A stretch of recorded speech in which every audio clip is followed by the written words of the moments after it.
Welcome back to The Breakdown with me, NLW. It's a daily podcast on macro, Bitcoin, and the big picture power shifts remaking our world. What's going on, guys? It is Sunday, December 15th, and that means it's time for Long Read Sunday. Before we get into that, however, if you are enjoying The Breakdown, please go subscribe to it, give it a rating, give it a review, or if you want to dive deeper into the conversation, come join us on the Breakers Discord. You can find a link in the show notes or go to bit.ly/breakdownpod. Hello, friends. We are cruising through the end of the year into the beginning of the next, and so much of what will be a big deal for the crypto industry is going to be around the first 100 days of this Trump presidency. Today, we have two pieces, one looking backward, one looking forward. And the first of those is by Ben Schiller over at CoinDesk, and it's called Proof of Operation Choke Point 2.0. Let's turn it over to AI to read this, and then we'll come back and discuss. Proof of Operation Choke Point 2.0. Newly released documents from the FDIC show a concerted federal effort to debank crypto companies, showing long-held theories were correct. So, now we know. Operation Choke Point 2.0 was real. There really was a coordinated federal government effort to debank crypto following the collapse of three mid-sized crypto-friendly lenders, Signature, Silvergate, and Silicon Valley Bank, in March 2023. The crypto industry, led by VC commentator Nick Carter, has long suspected and railed against debanking. But until today, we didn't have much documentary evidence.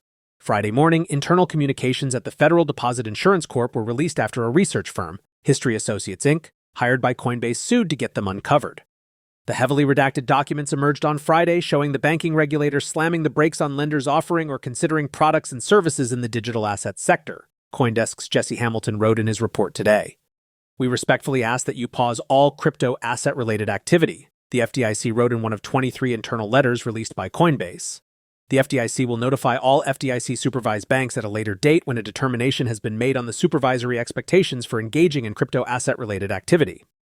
The FDIC and other regulators have long denied they pressured the three struggling banks to stop banking crypto companies, many of which were suffering following the collapse of FTX and others in late 2022. The letters show that this was no conspiracy theory at all, that this was not just rank speculation or the musings of a paranoid industry, Coinbase Chief Legal Officer Paul Grewal told Hamilton.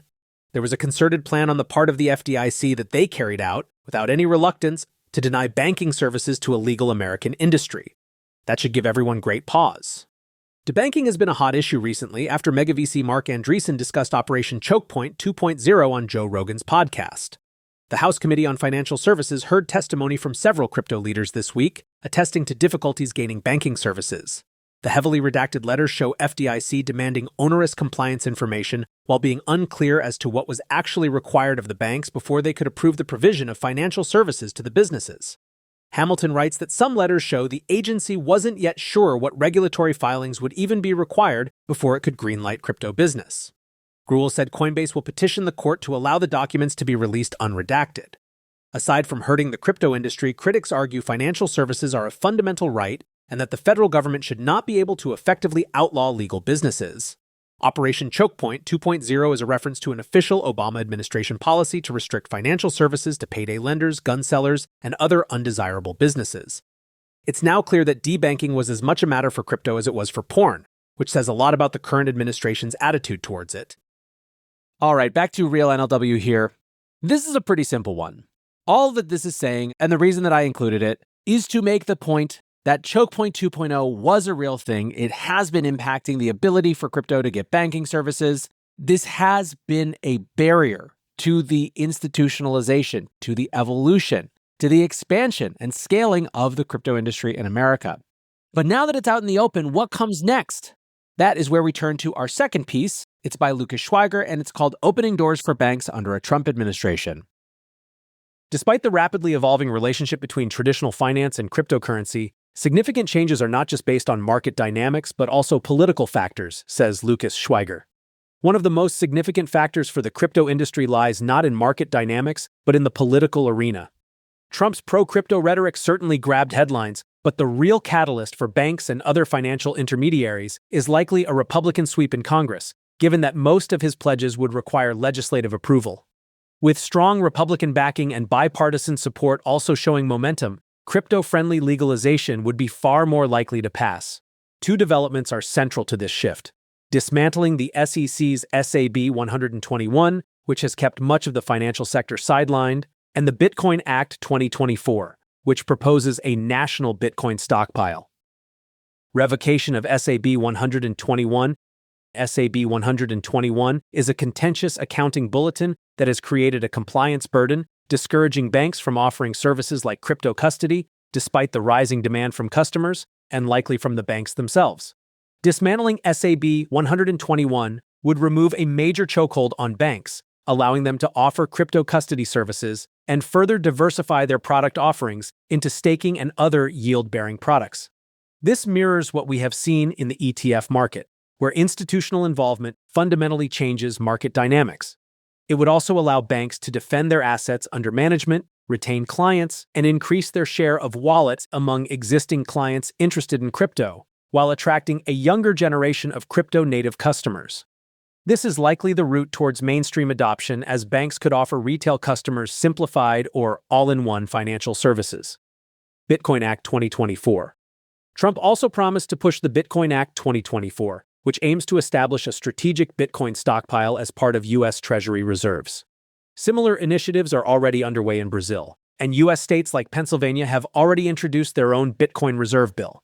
If adopted, Bitcoin's safe haven status would be fully legitimized, and the market implications could be substantial by fundamentally changing how central banks and corporate treasurers approach their allocation strategies.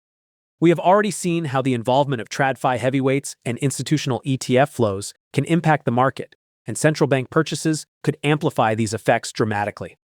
Political figures like Senator Cynthia Lummis even suggest the Federal Reserve should reallocate some of its gold reserves to Bitcoin, opening up the possibility of Bitcoin narrowing its gap with gold's $17.7 trillion market cap, more than 9x Bitcoin's $1.9 trillion.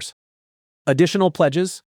Trump's broader agenda also targets the shutting down of banking restrictions tied to Operation Chokepoint 2.0, a measure alleged to have debanked over 70 crypto firms, according to A16Z's Mark Andreessen.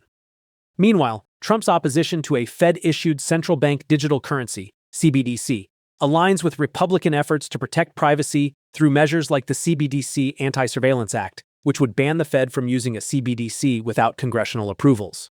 Whether the U.S. transitions from a regulatory laggard to a legislative leader remains to be seen, but the opportunity is clear. The U.S. is the world's largest financial market, with the potential to bring substantial change and traction to the crypto economy. All right, one more time back to Real NLW here.